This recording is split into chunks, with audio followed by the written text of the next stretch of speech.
passage qui se trouve dans Jude.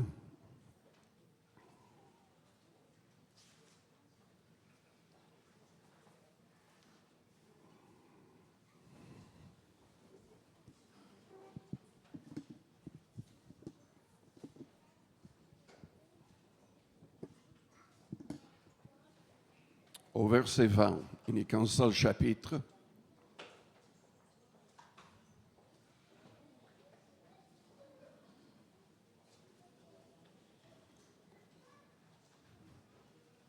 Nous lisons pour vous, bien-aimés, vous édifiant vous-même sur votre très sainte foi, priant par le Saint-Esprit, maintenez-vous dans l'amour de Dieu, en attendant la miséricorde de notre Seigneur Jésus-Christ pour la vie éternelle. Reprenez les uns ceux qui contestent, sauvez-en d'autres en les arrachant du feu. Et pour d'autres encore, ayez une pitié mêlée de crainte, haïssant jusqu'à la tunique, souillée par la chair. Or, à celui qui peut vous préserver de toute chute et vous faire paraître devant sa gloire irrépréhensible et dans l'allégresse, à Dieu seul notre Sauveur, par Jésus-Christ notre Seigneur, soit gloire, majesté, force et puissance, dès avant tous les temps et maintenant, et dans tous les siècles. Amen. Prions le Seigneur avant d'aller plus loin. Père Céleste, nous te louons, nous te bénissons ce matin pour ta parole. Que cette parole soit au fond de nos cœurs. Sauve, guéris, baptise du Saint-Esprit.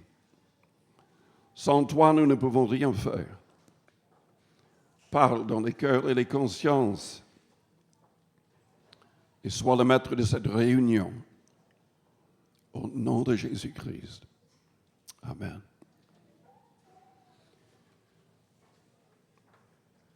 Est-ce qu'un chrétien peut perdre son salut? C'est une question qui est souvent posée. Et il y a des personnes, des églises, des enseignants qui disent que non. Ils se basent souvent sur Jean 10 où Jésus a dit que personne ne pourrait ravir ses brebis de sa main. Le problème, c'est que il est vrai que si quelqu'un veut rester avec le Seigneur, personne ne peut le ravir de la main du Seigneur Jésus-Christ. Mais il y a des gens qui sont négligents. La Bible dit, comment échapperons-nous en négligeant un si grand salut? Une personne peut avoir un cœur qui s'éloigne de Dieu. Et cette personne peut choisir de retourner au monde, au péché, et de ne plus ouvrir sa bouche en faveur de Dieu. C'est difficile à comprendre comment ça arrive. Mais nous voyons des cas dans la Bible, dans le Nouveau Testament. Par exemple, dans 1 Timothée, au chapitre 1er, au verset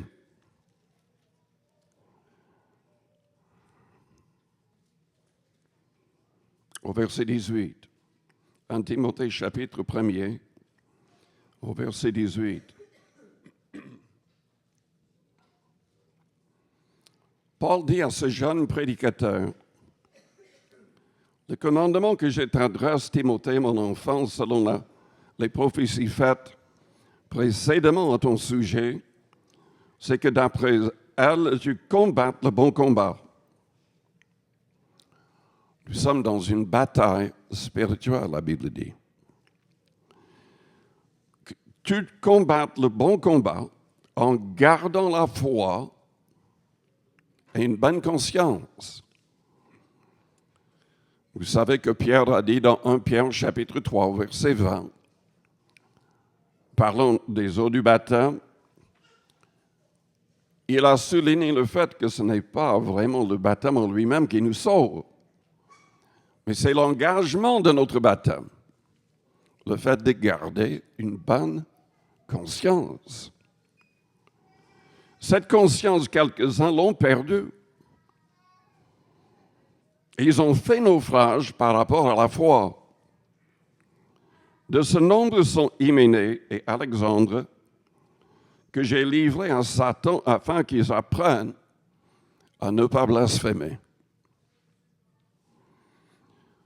Je ne sais pas si Hyménée et Alexandre étaient des collègues de Paul ou pas, mais en tout cas, c'étaient des croyants qui ont fait naufrage par rapport à la foi, parce qu'ils n'ont pas gardé une bonne conscience, quelque chose s'est passé, et ces personnes sont devenues des blasphémateurs. J'ai travaillé avec un frère, il y a des années. En fait, je lui ai permis qu'il prêche dans l'église où j'étais responsable. Cette personne est allée dans un autre pays, toujours avec l'idée de travailler pour le Seigneur. Mais quelque chose s'est passé. Et aujourd'hui, cette personne parle du Seigneur d'une manière terrible. Il ne prie plus pour les malades, il n'a plus de miracles. Et il n'a plus de relation réelle avec le Seigneur et il est devenu un blasphémateur. Ça me fait mal au cœur, ça m'attriste. Mais on voit ce qui peut arriver. Quand on parle du fait de perdre son salut, évidemment, il faudrait déjà avoir le salut. Comment est-ce qu'on saisit la vie éternelle? C'est quoi le vrai salut selon la Bible? Jésus-Christ a dit que l'homme devait naître de nouveau. Il devait recevoir l'Esprit pour voir le royaume de Dieu. Plusieurs passages soulignent le fait que nous devons être engagés pour mettre tous les commandements de Christ en pratique. Jean 14, par exemple, au verset 15, Jésus a dit, « Si vous m'aimez, gardez mes commandements, et je prierai le Père, il vous donnera un autre consolateur, l'Esprit de vérité. Il est avec vous, il sera en vous. » Et Paul a dit dans Romains 8, au verset 9, si quelqu'un n'a pas l'Esprit de Christ, il ne lui appartient pas. Jean dit que celui qui dit qu'il connaît le Christ, qu'il a une relation avec le Christ, ne va plus pécher. Il ne va plus pécher de manière habituelle. Il va se laisser libérer par le Christ, par l'Esprit du Christ, par la parole qui nous purifie. Celui qui continue dans le péché est du diable. C'est Jean qui le dit. Le vrai salut, enfin, ce qui est nécessaire, c'est la repentance. Pierre l'a dit le jour de la Pentecôte. Repentez-vous, que chacun de vous soit baptisé pour la rémission de vos péchés, baptisé au nom de Jésus-Christ, et vous recevrez le don du Saint-Esprit. Celui qui est véritablement converti se laisse guider par l'Esprit du Christ. Il veut plaire au Christ en toutes choses. Et c'est indispensable que cette personne fait tout pour rester auprès du Seigneur. C'est indispensable que cette personne soit remplie de la parole et de l'Esprit Saint. Vendredi, j'ai prêché un autre message basé sur Matthieu 12. Je voudrais vous lire le texte. Matthieu 12.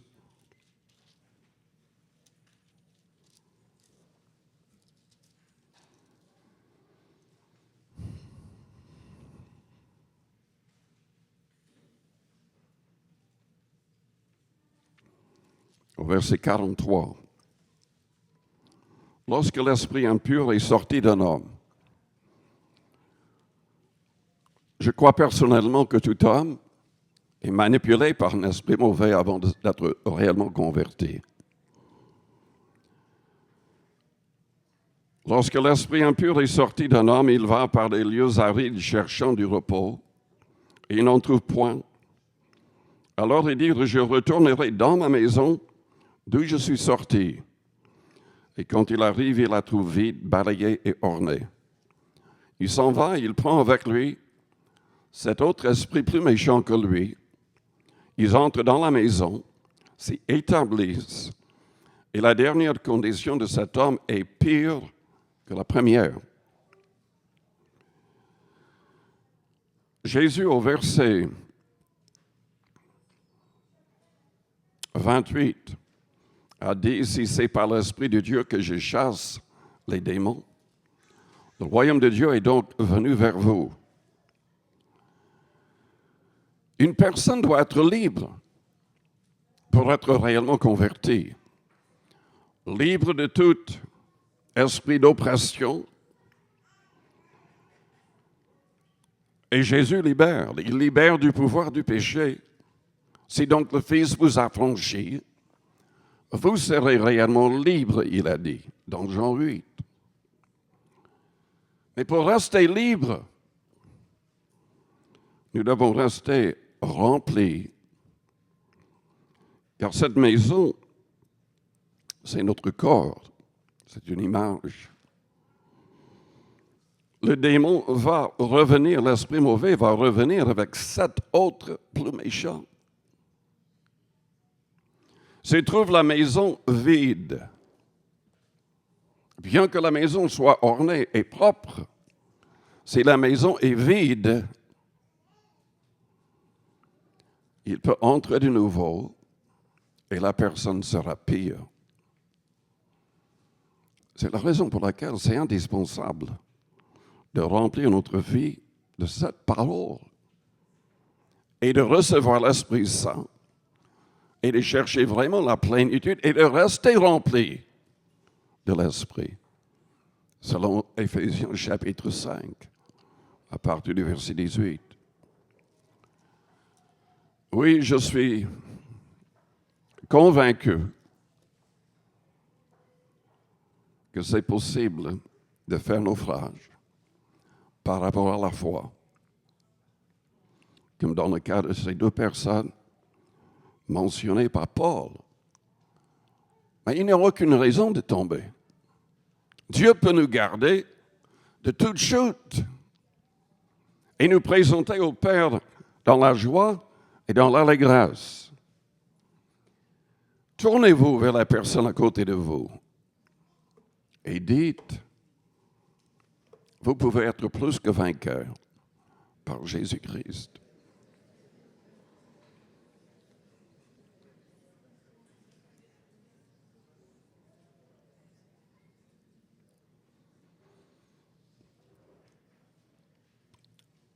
Je vais lire 3 passages dans l'Épître aux Hébreux.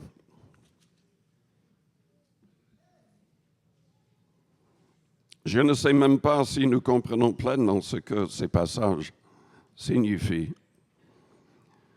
Mais en tout cas, ce sont des avertissements. Hébreux 6, au verset 4.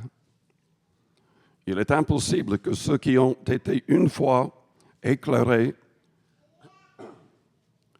qui ont goûté le don céleste, qui ont eu part au Saint-Esprit, qui ont goûté la bonne parole de Dieu et les puissances du siècle à venir, et qui sont tombés, soient encore renouvelés et amenés à la repentance, puisqu'ils crucifient pour leur part le Fils de Dieu et l'exposent à l'ignominie. Il s'agit là de quelqu'un qui est allé très très loin spirituellement, mais qui est tombé. Nous savons quand même quelle est l'histoire du Fils prodigue, qui a péché de manière très grave. Et cet homme est revenu quand même et a été accueilli par le Père. C'est une image. Dieu veut nous pardonner. Il est prêt à pardonner. Il ne se lasse pas de pardonner, selon Ésaïe 55. Le problème, c'est que selon ce passage, la personne elle-même ne demandera pas pardon. Le problème, c'est qu'il n'y a plus de désir dans son cœur de se repentir. On peut tomber aussi bas, au niveau de son cœur, au niveau de son propre raisonnement. C'est ça le problème. Au chapitre 3, au verset 12, « Prenez garde, frères, que quelqu'un de vous n'ait un cœur mauvais et incrédule, au point de se détourner du Dieu vivant. » Il ne s'adressait pas à des gens qui n'étaient pas réellement convertis, il s'adressait aux frères. Et c'est clair que quelqu'un qui est croyant, un frère, peut avoir un cœur mauvais et incrédule, au point de se détourner du Dieu vivant. Mais exhortez-vous les uns les autres chaque jour. Aussi longtemps qu'on peut dire aujourd'hui, afin qu'aucun de vous ne s'endurcisse par la séduction du péché. C'est ça le problème. On peut endurcir son cœur pour que plus rien ne nous touche, pour que personne ne puisse nous pousser à la repentance. Car nous sommes devenus participants de Christ, pourvu que nous retenions fermement jusqu'à la fin l'assurance que nous avions au commencement. Pourvu, on doit garder la foi. Comme Paul a dit à Timothée, on doit garder la foi et une bonne conscience. Au chapitre 10,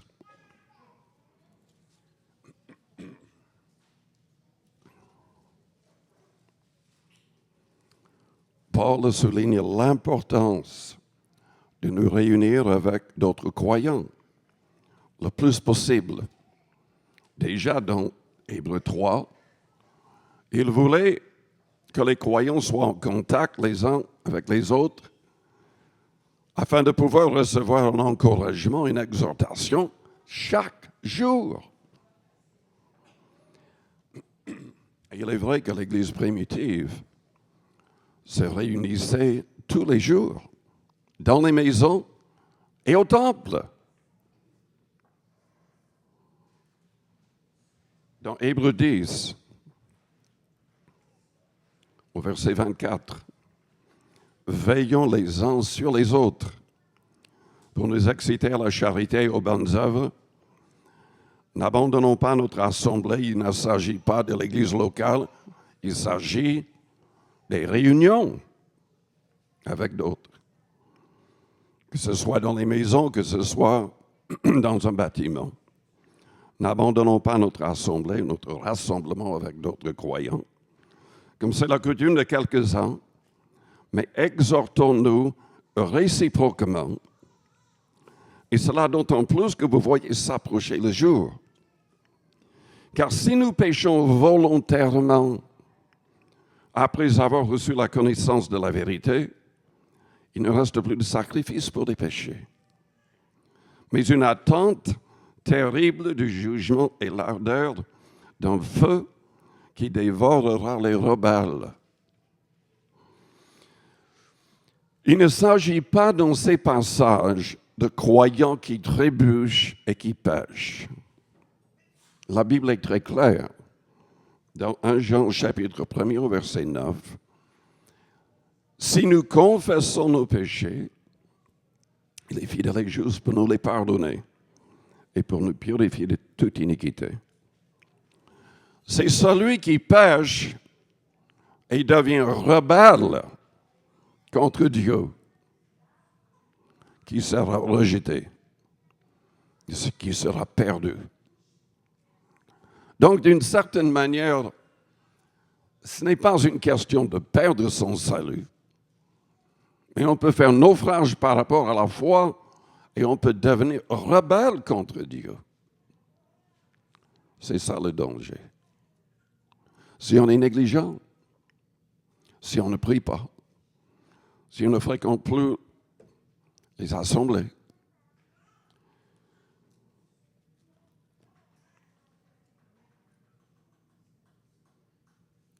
celui qui a violé la loi de Moïse meurt sans miséricorde sur la déposition de 2 ou 3 témoins. De quel pire châtiment pensez-vous sera jugé digne celui qui aura foulé aux pieds le Fils de Dieu, qui aura tenu pour profane le sang de l'alliance par lequel il a été sanctifié et qui aura outragé l'Esprit de la grâce, car nous connaissons celui qui a dit « À moi la vengeance, à moi la rétribution, et encore, le Seigneur jugera son peuple. » C'est une chose terrible que de tomber entre les mains du Dieu vivant. Paul a dit dans Philippiens 2 au verset 12, « Travaillez à votre salut avec crainte et tremblement. » Il n'aurait pas utilisé le mot crainte et tremblement s'il n'y avait rien à craindre.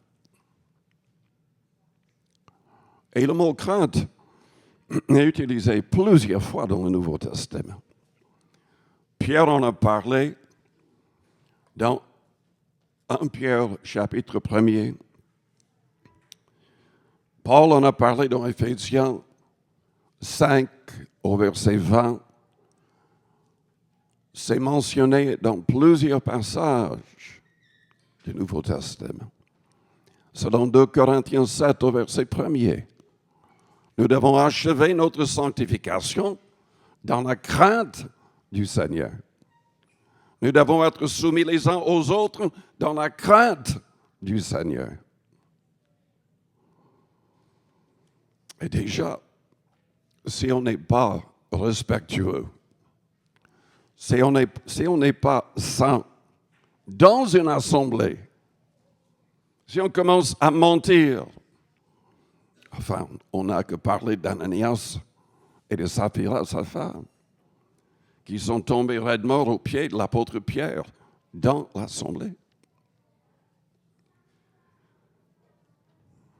Nous devons haïr le mal.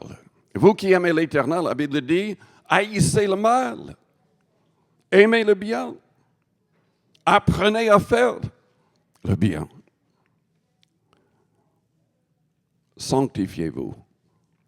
Sans la sanctification, personne ne verra le Seigneur, selon Hébreux 12.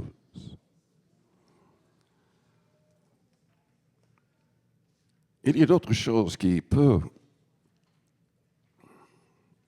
causer notre perte.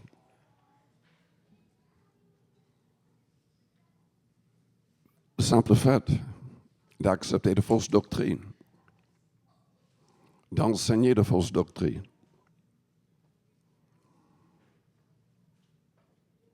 Le fait d'ajouter à la parole ou de retrancher quelque chose de l'enseignement du Christ. Dans l'Ancien Testament, nous avons plusieurs exemples. Il y avait les fils d'Aaron. À l'époque, c'était la loi de Moïse. Les sacrificateurs devaient agir exactement selon ce que Dieu avait dit. Mais les deux fils d'Aaron ont décidé un jour d'ajouter quelque chose inventé dans leur propre cœur. Ils ont offert du feu étranger, la Bible dit. Nous n'avons pas plus de détails. Mais je peux vous dire que s'il y a quelque chose que Dieu est, c'est la religion, inventée par les hommes. Nous devons agir selon sa volonté, selon sa parole. Dieu n'a pas accepté ce que ces deux ont fait, en fait, immédiatement, le feu de Dieu est sorti de l'autel et a consumé les deux. Et Dieu a même dit au Père, tu ne quitteras pas ta tente. Tu ne vas pas entrer en deuil pour eux.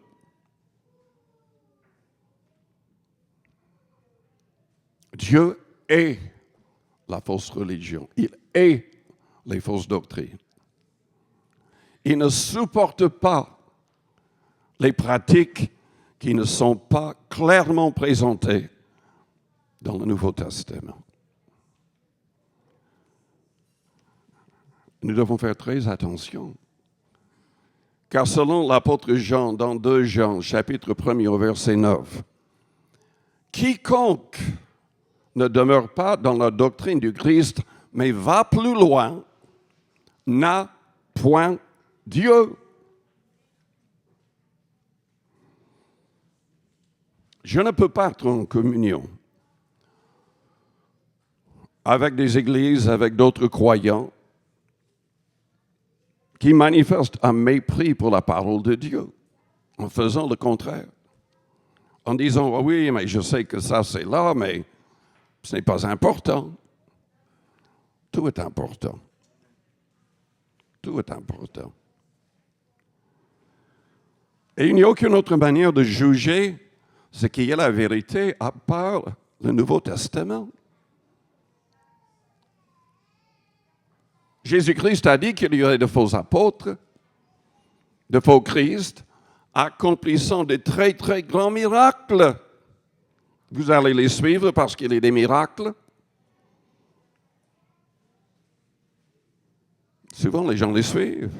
Ils savent très bien qu'ils n'enseignent pas ce qui est dans le Nouveau Testament. Mais il y a des miracles. Il parle de Dieu. Il parle de Jésus-Christ. Vous n'avez jamais lu Matthieu 7? Au jour du jugement, il y aura des gens qui vont dire, mais n'avons-nous pas prophétisé en ton nom? N'avons-nous pas fait beaucoup de miracles en ton nom? Et Jésus va leur dire quoi? Partez, je ne vous ai jamais connu. Je ne vous ai jamais connu.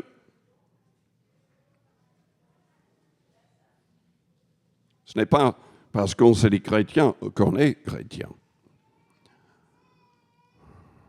Ce n'est pas parce qu'on se dit pasteur, apôtre, prophète ou quoi que ce soit d'autre qu'on l'est véritablement.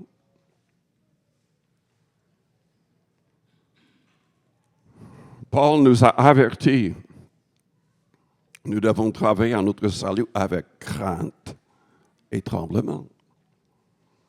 Mais comment travailler? En fait, c'est simplement le fait de rester près du Seigneur, de garder son cœur. Le seul travail que nous ayons à faire, c'est de prier, de lire la Bible et de faire de notre possible pour le mettre en pratique. Dieu nous donne la capacité. Selon Éphésiens chapitre 2, du verset 8 au 10, nous ne sommes pas sauvés par les œuvres, mais la personne qui devient la création du Christ, qui se met réellement en contact avec le Christ, aura de bonnes œuvres, parce que ça vient du Christ en nous. Il nous transforme par son esprit, par sa parole.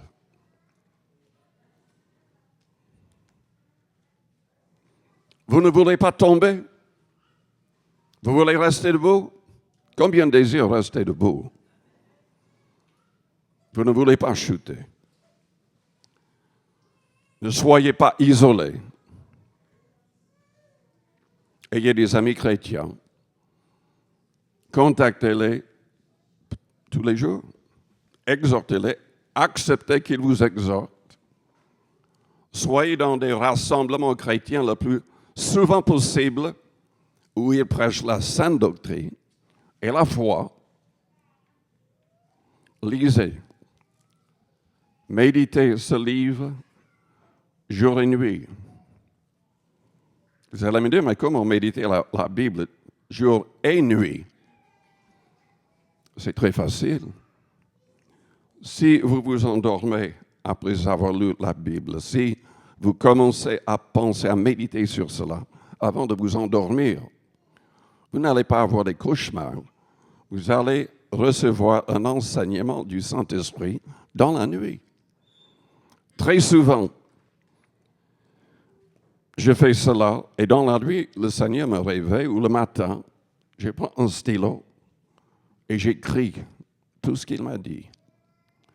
Et je reçois la vaste majorité de mes messages ainsi. Notre subconscient travaille toute la nuit, même si on est en repos. Et selon le premier psaume, c'est la manière de réussir dans toutes nos entreprises, dans tous les domaines. Et selon le psaume 119 au verset 11, c'est la manière d'être purifié. C'est en serrant sa parole dans notre cœur que nous ne pécherons pas contre le Seigneur. Nous devrions tout faire aussi pour gagner des âmes. Ce n'est pas notre sagesse qui peut faire quelque chose, c'est le simple fait de suivre le Seigneur. Il a dit, suivez-moi et je vous ferai pécheurs d'hommes. La Bible dit de prier sans cesse. Jésus a dit, veillez, priez afin de ne pas tomber dans la tentation. Et quand Paul a dit de prier sans cesse, il ne voulait pas que les gens soient continuellement en train de parler. La prière, c'est le simple fait d'écouter aussi. Dieu veut nous parler aussi dans la prière.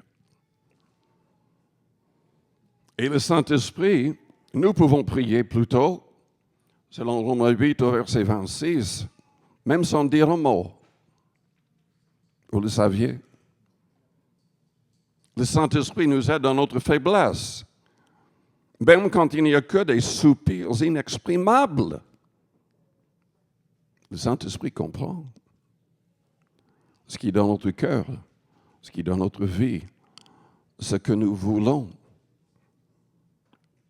de la part du Seigneur et accomplir pour le Seigneur.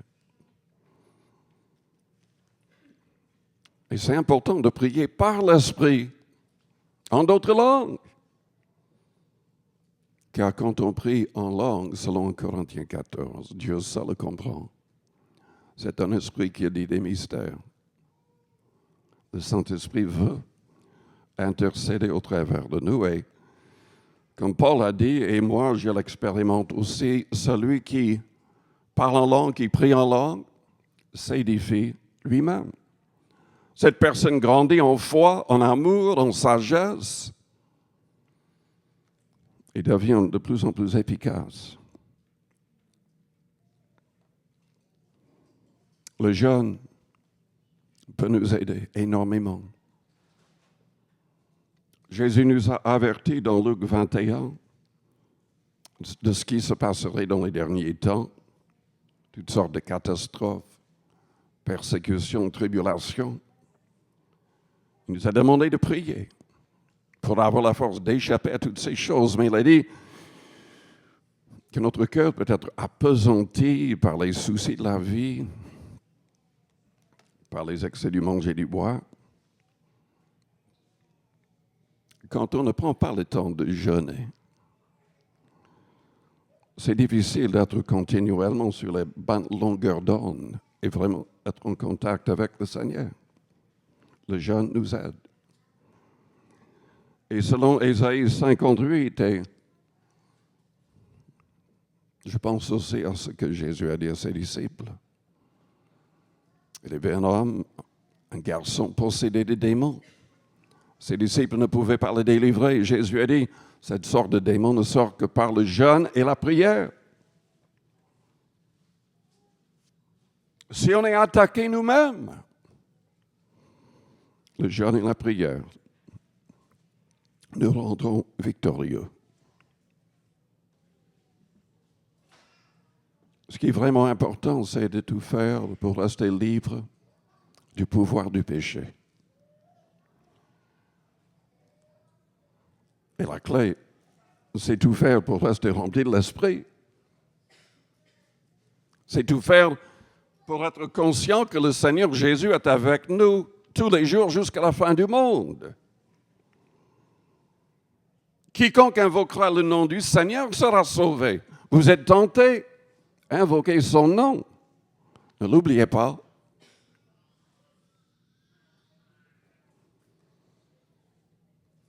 Dieu peut nous garder de toute chute. Jésus-Christ peut nous garder et nous présenter à Dieu son Père dans la joie et dans l'allégresse. À nous de rester auprès du bon berger.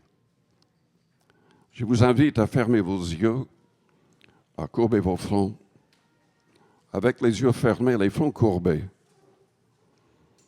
Je vous demande d'être honnête avec vous-même. Est-ce que vous avez vraiment saisi le vrai salut? Est-ce que vous avez permis que Jésus-Christ vous libère du pouvoir du péché? Est-ce que vous avez reçu son esprit? Est-ce qu'il rend témoignage à votre esprit que vous êtes enfant de Dieu?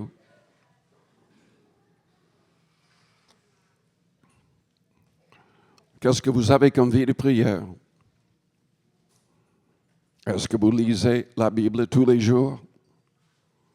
Est-ce que vous la méditez jour et nuit?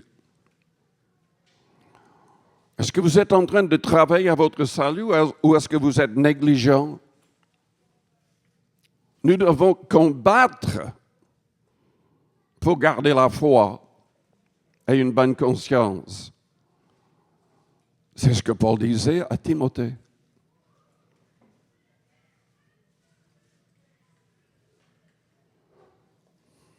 Si les pasteurs doivent combattre pour garder la foi et une bonne conscience, tout le monde doit le faire. Tout le monde doit le faire. Ne pensez jamais que vous êtes déjà arrivé et il n'y a rien à craindre. Nous devons marcher humblement avec notre Dieu. Nous devons permettre que lui, il nous garde debout, qui nous protège, qui nous libère. Si vous êtes là et vous n'avez pas l'assurance de votre salut,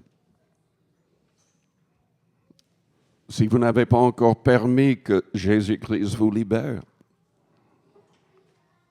qu'il vous donne son esprit, je voudrais prier pour vous. Pendant que les yeux restent fermés, les fronts courbés, faites-moi signe en élevant votre main juste pour un instant. Je la verrai, je voudrais prier pour vous.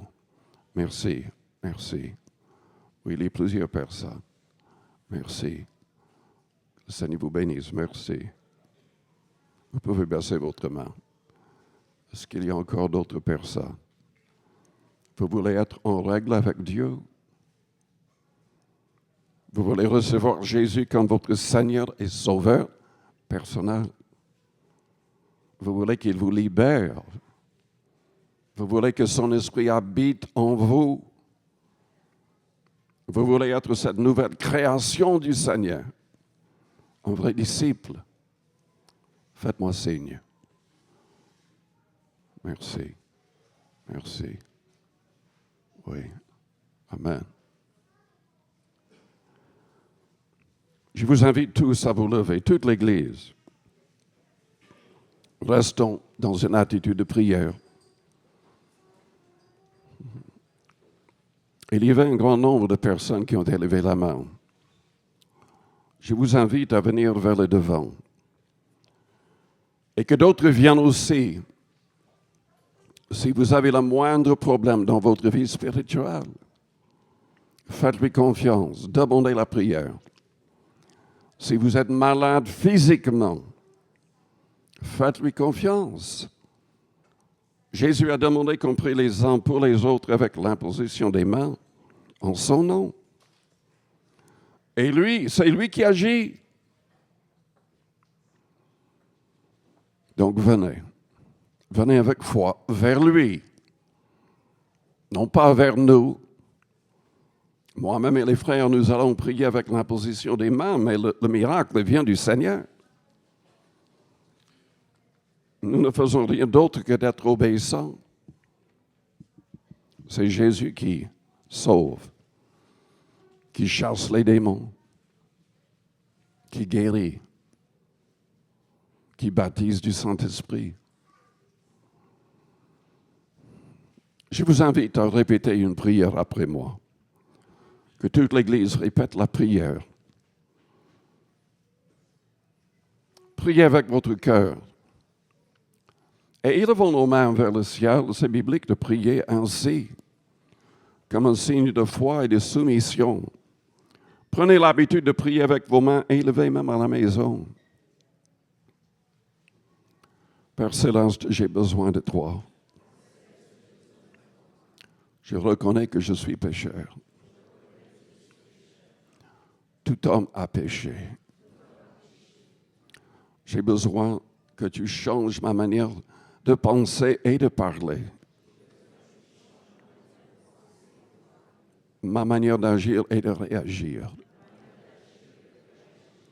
Je désire être comme toi en toutes choses, saint.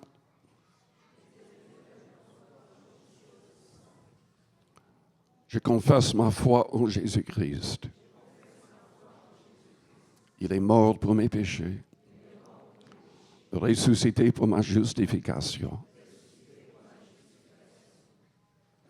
Il est monté en gloire et nous a envoyé son esprit.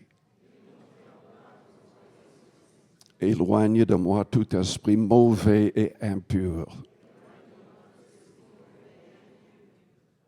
Que ton Esprit Saint entre en moi. Je désire que tu me transformes. Que tu me remplisses de l'amour de Dieu. Je place tout à tes pieds, Seigneur Jésus. Je renonce au monde avec sa convoitise et son orgueil. Je renonce aux mauvaises œuvres de la chair. Je désire te suivre. Rends-moi sensible à ta voix.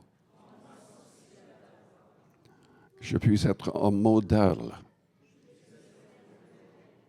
un vrai disciple, au nom de Jésus-Christ. Maintenant, priez à votre manière. Quiconque invoquera le nom du Seigneur sera sauvé.